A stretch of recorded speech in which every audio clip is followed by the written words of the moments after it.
Hi friends, welcome back to my channel. ఇప్పుడు నేను Puri with besan చేస్తున్నాను ఈజీ ప్రాసెస్లో. చూద్దాం పదండి. నేను పూరీ కోసం పిండిని కలుపుకుంటున్నా.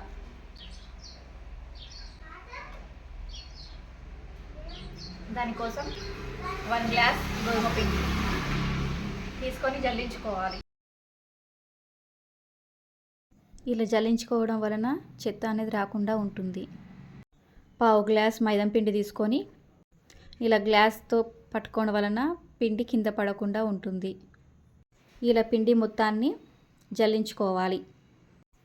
ఇలా జల్లించుకున్న తర్వాత నేను షుగర్ని మిక్సీలో పౌడర్ చేసి పెట్టేసుకున్నా. ఆ పౌడర్ని 1 టేబుల్ స్పూన్ వేసేసుకుంటున్నా.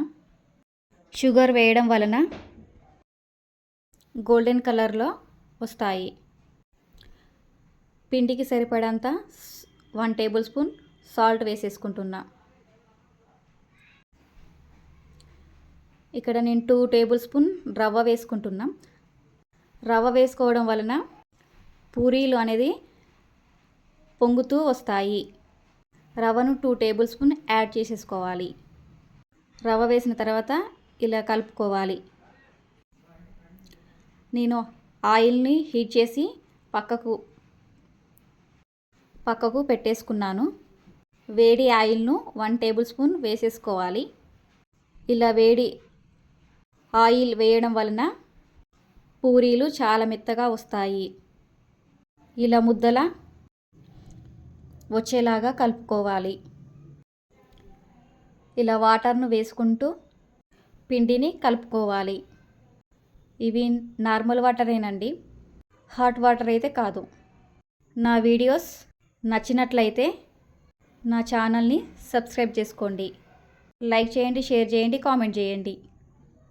ఇలా ముద్దలా వచ్చేంత వరకు పిండిని కలుపుకోవాలి. పిండిని మెత్తగా కాకుండా ఇలా గట్టిగా కలుపుకోవాలి. కలుపుకోవడం వలన ఆయిల్ అనేది పూరీలు పీల్చకుండా ఉంటాయి.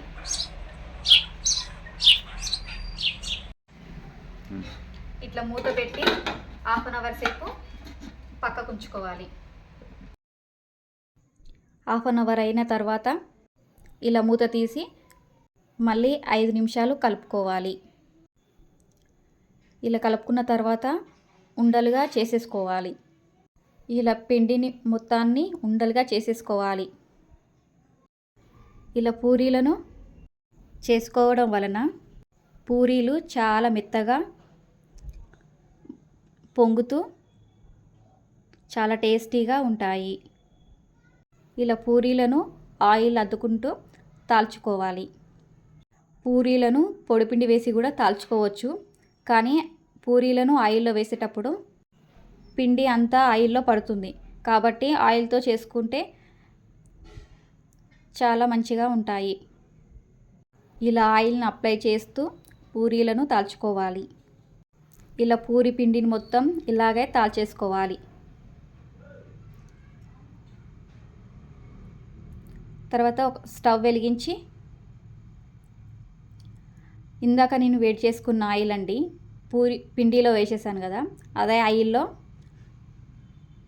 తగినంత ఆయిల్ వేసేసుకుంటున్నా. ఆయిల్ వేడెక్కిన తర్వాత పూరీని వేసుకోవాలి. పూరీని నేను వీడియోలో చూపించే విధంగా ప్రెస్ చేయడం వలన పూరీ అనేది పొంగుతుంది. పిండిలో షుగర్ వేయడం వలన పూరీ గోల్డెన్ కలర్లో వస్తాయి. ఇలాగే పూరీలన్నిటినీ వేయించుకోవాలి. అంతేనండి, పూరీలు రెడీ. ఇక్కడ పూరీలోకి బేసన్ను ప్రిపేర్ చేసుకుంటున్నానండి. దానికోసం స్టవ్ పైన ఒక గిన్నెను పెట్టుకొని 4 టేబుల్ స్పూన్ ఆయిల్ వేసేసుకుంటున్నానండి. ఆయిల్ వేడెక్కిన తర్వాత అందులో 1/2 టీ స్పూన్ ఆవాలు, 1 టీ స్పూన్ జీలకర్ర వేసుకోవాలి. ఈ కర్రీలోకి టమాటా, బీన్, బంగాళాదుంపను కూడా వేసుకోవచ్చండి. మీకు నచ్చితే ఈ వెజిటేబుల్స్ కూడా వేసుకోవచ్చు. ఇక్కడ నేను ఆనియన్స్, పచ్చిమిర్చి, క్యారెట్ను వేసుకొని ఒకసారి కలుపుకుంటున్నాను. హాఫ్ టేబుల్ స్పూన్ సాల్ట్ వేసుకొని మగ్గించుకోవాలి. సాల్ట్ వేయడం వలన త్వరగా మగ్గిపోతాయి. మగ్గిన తర్వాత 1 టేబుల్ స్పూన్ అల్లం వెల్లుల్లి పేస్ట్ వేసుకోవాలి. అల్లం వెల్లుల్లి పేస్ట్ వేగిన తర్వాత 1 టేబుల్ స్పూన్ పసుపు వేసుకోవాలి. ఒకసారి కలుపుకొని అందులో కరివేపాకు వేసుకోవాలి,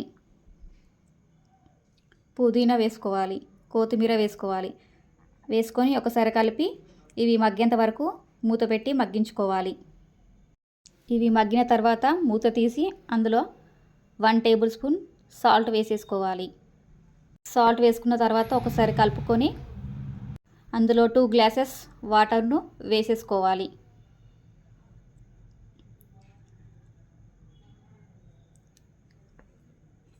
వాటర్ను వేసిన తర్వాత మూత పెట్టి మరిగించుకోవాలి.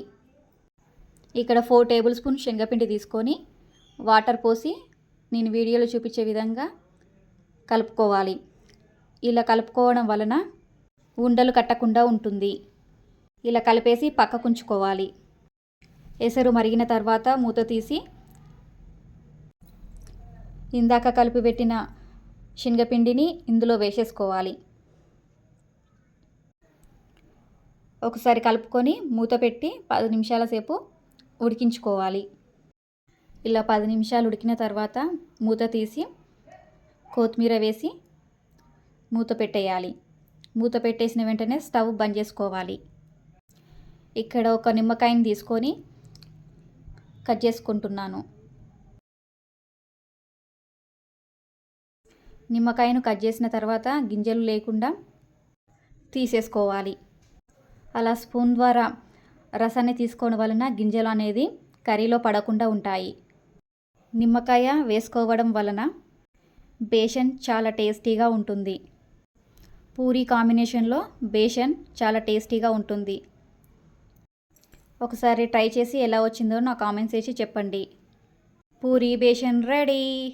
ఓకేనండి, బాయ్.